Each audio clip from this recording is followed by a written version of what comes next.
Hello and welcome everyone to another episode. I decided to launch this behemoth. I've had a few little problems with launching it. The struts and stuff haven't really been holding up, and along with the craft itself, it's just been kind of funky, but I'm really hoping that this time is the winner. I've kind of went a little bit OD on the struts, as you guys can see. I added on a few on the main structure because I just wanted those on there, but overall, I'm hoping that this thing will get to space. I got my fingers crossed right now, while I'm using the keyboard and mouse, crossing my fingers at the same time. Yeah, so anyways, I wanted to apologize a little bit for my last video. Not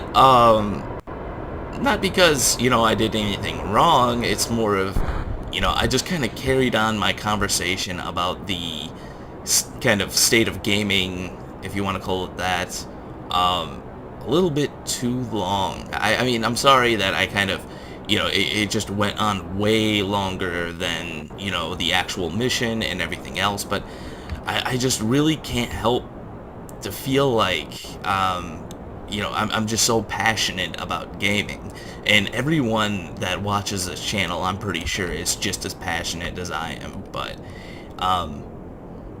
it really just, for me, I have been around way too long to see all these games come out. A lot of these games I've played over the years, and you really, after a while, start to lose faith in these companies, and then you have a company like Squad, which I don't mean to say it in any kind of bad way, but they're small fries in more than one way compared to a company like EA, which has hundreds of thousands of employees.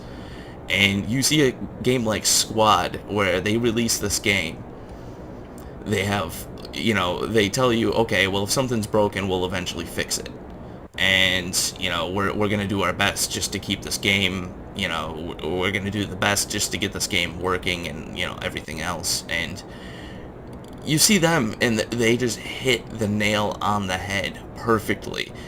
Same thing with a game like Minecraft, and I always compare it to Minecraft and a lot of these other games, but it is always generally the same thing with a lot of these companies. They're just really doing it right, 100%. They're using the internet the right way. They're using everything the right way. They're not taking advantage of their customers. They're not really, ooh, this is going to be interesting. They're not really taking advantage of their fan base, and they're not telling them, mindless, useless, silly things. And you just, when you really look at it, I mean, when you look at it at the end of the day, it's just, you have a company like EA where they, like I said, have thousands of employees, and they have these huge box office kind of games where, it's like you think after all the money you've spent, all the things you've done, all the DLC that's been bought, you think that eventually they would start releasing games that are just, flawless out of the box. And, you have SimCity and Spore and just all these games. I've seen so many disappointing launches of these just absolutely overblown games, and it's just, you see it over all this time, and it starts to wear on you really badly. And that's the main point that I really am trying to just get across, is just that it's sad in a way to see games that you grow up with just being destroyed by these companies, just absolutely and utterly destroyed by what they want. You can just tell by the release of the game what they want. They just want more money from you, and that's it. They don't care about the game, if it's actually going to be good or not. And you have the game reviewers, the game company, You know, a lot of these game companies, they just, the game review companies and stuff like that, and you have IGN, I mean, they're all paid by the companies that make the games, so they're always going to have good reviews for it, even if it's a crappy game. So, I mean, it's a sickening thing, that's all I can say. It's just absolutely disgusting with the way certain things just go. That's all I can say. And I really try to stay away from it, nor do I want to say SimCity or any of these games are actually bad. And wow, we lost this RCS tank too. That sucks. Let's get going. I don't care about this stuff. See you later. But was one of these engines not firing? Oh, I think that's the engine from the last stage. Whatever. Now I'm really hoping this thing will get to orbit. I really tried getting this thing out there, so we'll see what we can get. But, you know, I really do try to keep an open mind and have an open mind and really understand that the companies themselves aren't always at fault, but at the same time, don't tell me things and don't lie to me. If the game sucks, just flat out tell me that the game sucks. Don't sit there and tell me, well, it's got new features and this and that, and it's the same rehashed title. Don't do that to me. You're wasting my time. And the one of the things I will say, and Silent Rob, which, I mean, I'm not like a huge fan of Silent Rob, and nor do I really stick it, you know, really follow these conspiracies and things like that with gaming and everything else, but, you know, he really did hit the nail on the head when he said, you know, when you have a game and you want to go out and buy a game, like, I shouldn't have to make major life choices whether or not I'm going to be buying this game.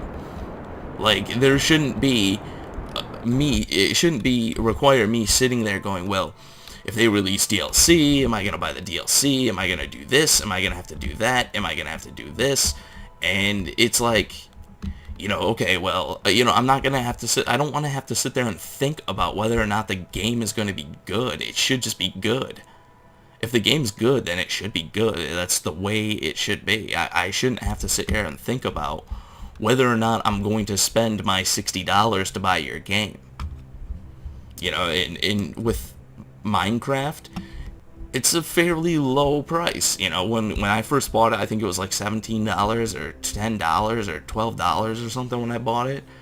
And, you know, I was like, well, if the game sucks, I only lost $10 or $15, or even if I spent 20, I'm like, I only lost 20, it's not really that much money.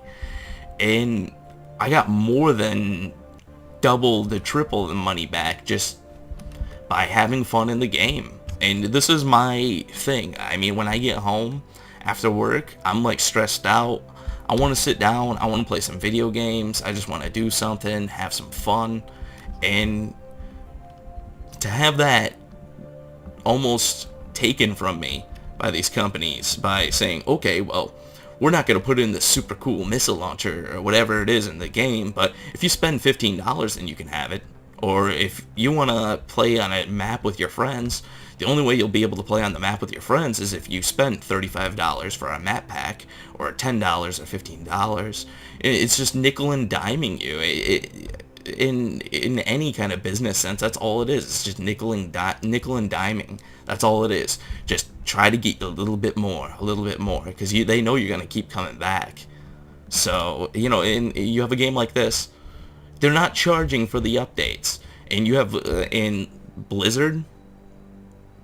And I'm already going off on another tangent again too, but it's just like, you have a game like Blizzard, alright, with World of Warcraft, which I will admit, I was a big fan of World of Warcraft at one point in time.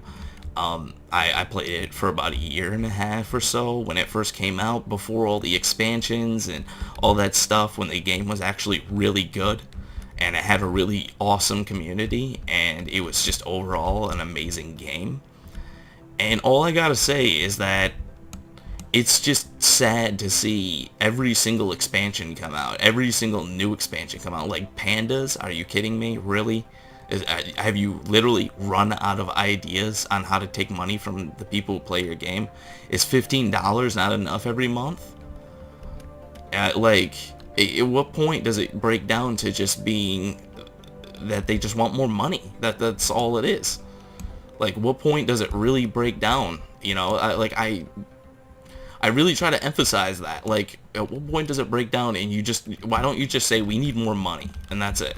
Why don't you just say that to me?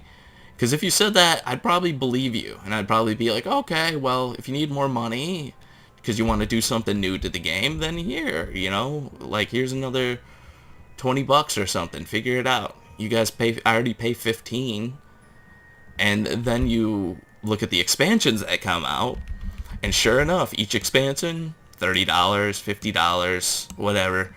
And it's like, really? You know, EVE Online, when I played that game, there was probably about 10 expansions that came out for that game where they would add a ton of new content to the game each time. Never once did you have to pay for an expansion. So, where's this money going? I mean, really, to be honest, where's the money going? I mean, it just doesn't make any sense. So I'm going to put this thing in an orbit in between the space station and the fuel depot. I figured it would be a little bit better and it would help separate the tanker and all that stuff, because I got to start refueling that crazy thing, and I'm gonna probably end up adding on to the moon fuel depot. Alright, well, I should say the Kerbin fuel depot in the next episode, but I'm gonna do it a little bit differently, so keep your hopes up. It's not gonna be just me launching one thing or, you know, whatever, so just keep your hopes up with that one, because it will be good. So, let's see. What's this? Kerbin Transport. So, our transport ship is up. See, like I said, you know, very subtle with the lights. I think it looks pretty good the way it is right now. You know, I didn't really change much. I think I mentioned that. You know, I put this on here basically to get it into orbit because I knew that it really wasn't going to have enough to get it to orbit. So, let's decouple. Wait, I'm going to quick save first. I never quick save, and then I end up doing something stupid. I don't think... Yeah, we didn't use any RCS. So let's get rid of this.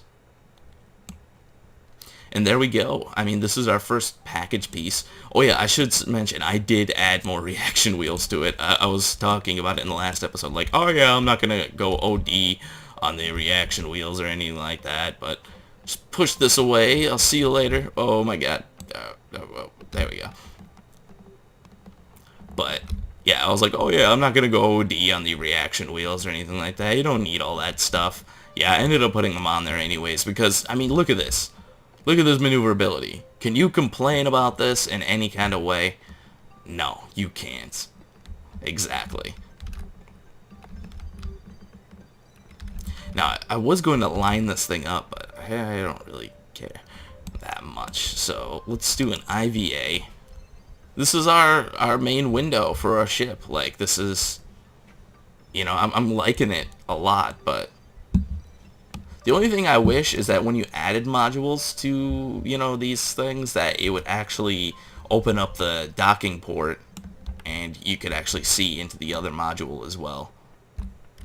Let's see. I mean, you have to admit, for being a big ship like this, to be able to have that much maneuverability is amazing.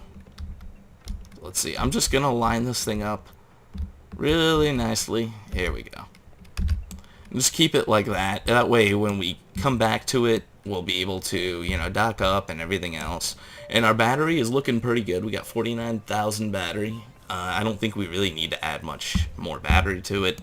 It's more than enough. But this thing looks fairly rigid. I mean, it really isn't moving around in any kind of way.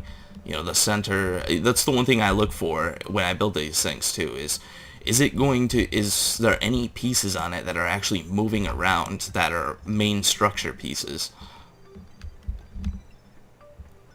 You know, because I really tried to make sure that the structure of this, because these things are really heavy compared to the center and everything else, and I just want the outside and the inside to be somewhat balanced. And I want to make sure, you know, like with these main three here, I want those all to be perfect, you know, and everything to be as good as it possibly can get. So anyways, guys, that was the launch of the Kerbin Transport module, if you want to call it that. The next one will probably be all fuel tanks, and there probably will be maybe some more fuel tanks. I'm not sure, because the main thing is that this thing isn't going to be leaving the Kerbin system.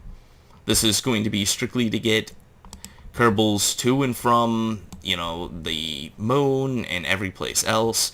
And I will be doing, I'm going to try to create some kind of a space shuttle or something along those lines to actually get the Kerbals to this thing. So yeah. Anyways, guys, you know, thank you for watching. If you like what you see here, subscribe. There's always more to come. And yeah, I will see you next time.